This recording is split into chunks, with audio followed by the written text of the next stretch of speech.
పెద్దలు, వృద్ధులు అనేక మంది దేవుని దగ్గరకు వస్తూ ఉన్నారు. ఇప్పుడు యాజకుని యొక్క పని ఏమిటంటే, నిర్దోషమైనదా కాదా, నిర్దోషమైనదా కాదా, నిర్దోషమైనదా కాదా అని చూడాలి. ఇది పాత నిబంధనలో యాజకుని యొక్క డ్యూటీ అయి ఉంది. దేవునికి స్తోత్రం.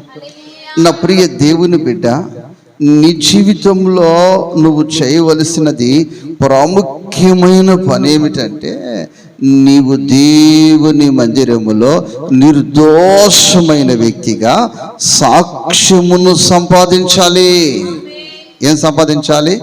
సాక్ష్యమును సంపాదించాలి. ఫలాని సహోదరుడు మంచి వ్యక్తి, నిర్దోషమైన వ్యక్తి, దోషము లేని వ్యక్తి. ఫలాని సహోదరి దోషము లేనిది అని నీ జీవితంలో సాక్ష్యము చాలా ముఖ్యం. దేవునికి స్తోత్రం.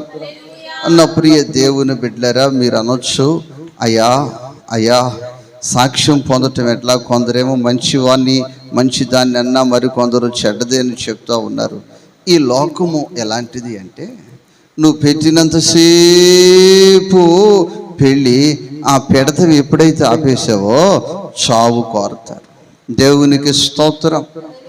నా ప్రియ దేవుని బిడ్డలారా, యేసుక్రీస్తు ప్రభువుని చూసినట్లయితే ఆయన ఒక సందర్భములో ఒక పదాన్ని ఉపయోగించారు.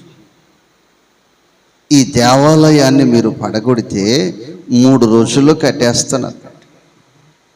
అది హృదయము దేవునికి దేవాలయము. చెప్పాలి, హృదయము దేవునికి దేవాలయం. మీరేం చేస్తారు? ఈ దేవాలయాన్ని పడగొట్టగలుగుతారు, ఈ దేవాలయం మీద కొరడాలతో కొట్టగలుగుతారు, ఈ దేవాలయాన్ని భల్యముతో మీరు పొడవగలుగుతారు, పడగొట్టగలుగుతారు, చంపగలుగుతారు. అయితే నేను ఓన్లీ 3 days 3 రోజుల్లో మరలా దేవాలయమును నిలబెట్టగలను అన్న ప్రియ దేవుని బిడ్డలారా, ఈ పదాన్ని వాళ్ళు ఎలా ఒక్కీకరించారంటే, ఎలా మార్చారు అంటే, ఇదిగో మనము పవిత్రమైన దేవాలయం, మనకు ఆరాధ్య దైవమైన